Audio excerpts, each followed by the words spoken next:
정말 땅에 엎드려서 이제 말을 시작하는 것이죠. 요셉은 이 억울함을 겪어야 되는 이유를 너무 잘 아는 사람이라고 말씀드렸습니다. 요셉 일생의 가장 큰 어려움은 보디발 아내로부터 또 모함을 받아가지고 감옥에 간 사건이에요. 그러나 여러분, 재미있는 것은 창세기 어디에도 요셉이 이 보디발 아내로부터 옷을 뺏기고 누명을 썼던 사건이 해결되었다는 설명이 없어요. 요셉은 보디발의 아내로부터 누명을 뒤집어 썼는데 그 보디발의 아내가 물증을 지었어요.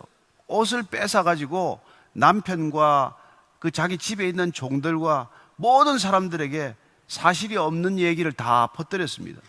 회복할 수 없는 명예가 훼손이 되었고 그는 감옥에서 빠져나올 수 없는 시간을 감옥에서 지내야 했습니다.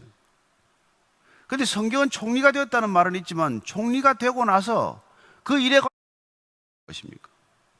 저는 요셉이 그 억울한 사건을 통해서 그가 무슨 다시 보디발의 아내를 불러서 무슨 따지거나 그리고 그 여인을 무고죄로 고소를 했거나 아니면 더 큰 차원에서 사실을 바로잡기 위해서 애쓴 흔적이 없다는 것입니다.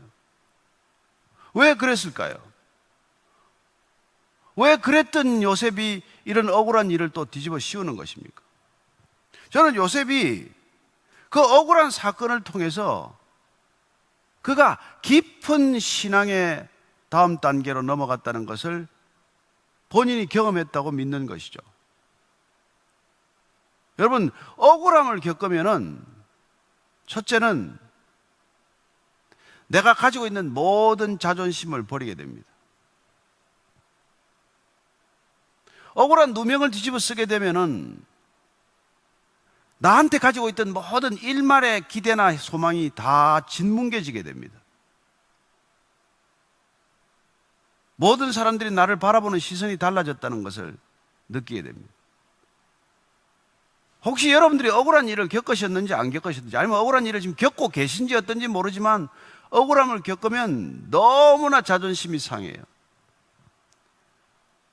그러나 나를 입증할 길이 없기 때문에 나는 자존심이 바닥에 떨어지는 것을 경험합니다. 완전히 짓밟히고 짓뭉개지는 것을 경험하게 됩니다. 그럴 때 두 번째로 우리가 경험하게 되는 것은 이제 비로소 하나님께 전심으로 매달리게 됩니다. 이 억울함을 풀어줄 수 있는 분은 사람이 아니라는 것을 알게 됩니다. 어느 누구도 사람이 나를, 이 누명을 풀어줄 수 없다는 것을 알게 됩니다.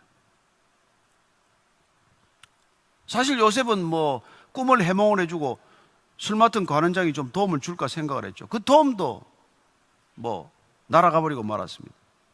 그는 전적으로 하나님만이 이 억울함을 풀어줄 수 있다는 것을 알게 되는 것이죠. 따라서 이 누명을 쓴다는 것은 하나님께 전심으로 의뢰하고 하나님을 전심으로 매달리게 되고 믿게 되는 결정적인 사건이라는 것을 알게 됩니다.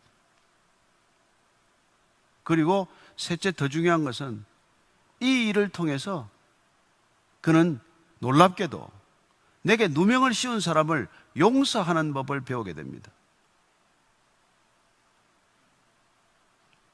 신기한 일입니다.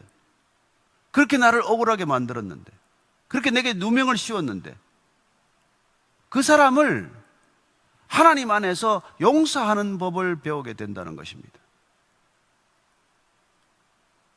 따라서 하나님은 놀랍게도 이 믿음의 사람들이 겪는 억울함을 통해서 하나님께서 구원을 이룬다는 것을 우리는 알게 됩니다. 다윗도 억울함을 겪었지만은 결국 예수님께서 이 억울함을 겪고 우리를 구원하셨다는 것을 기억하십시오. 따라서 억울함을 겪을 때는 예수님의 발 앞에 엎드려야 안 미칩니다. 안 그러면 많은 사람들이 미쳐버려요. 제정신이 아닙니다. 제정신을 잃어버리면 상상할 수 없는 행동들을 하게 되는 것이죠. 저는 요셉이 억울함을 통해서 얼마나 신앙의 여정에 필요한 일인지를 알았기 때문에 어쩌면 그는 이 억울함을 통해서 다시 한번 야곱의 모든 12아들들이 하나 될 수 있다는 것을 그는 분명히 알았을 것입니다. 이 강을 건너지 않으면, 이 억울함의 사건을 풀어가는 삶의 방식을 터득하지 못하면, 이 억울함을 극복해내는 신앙의 능력을 우리가 갖지 않고서는 우리는 진정한 신앙인이 될 수 없기 때문입니다. 신앙인이란 신앙이 없는 사람과의 갈림길이 바로 이 길입니다. 좋은 일이 있을 때는 신앙이 있거나 없거나 무슨 상관이 있어요?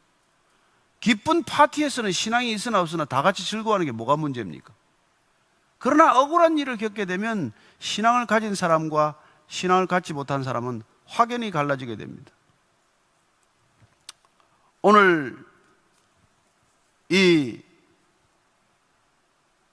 10형제들은 베냐민의 이 누명의 사건을 앞에 두고 우선 베냐민을 질책하지 않습니다.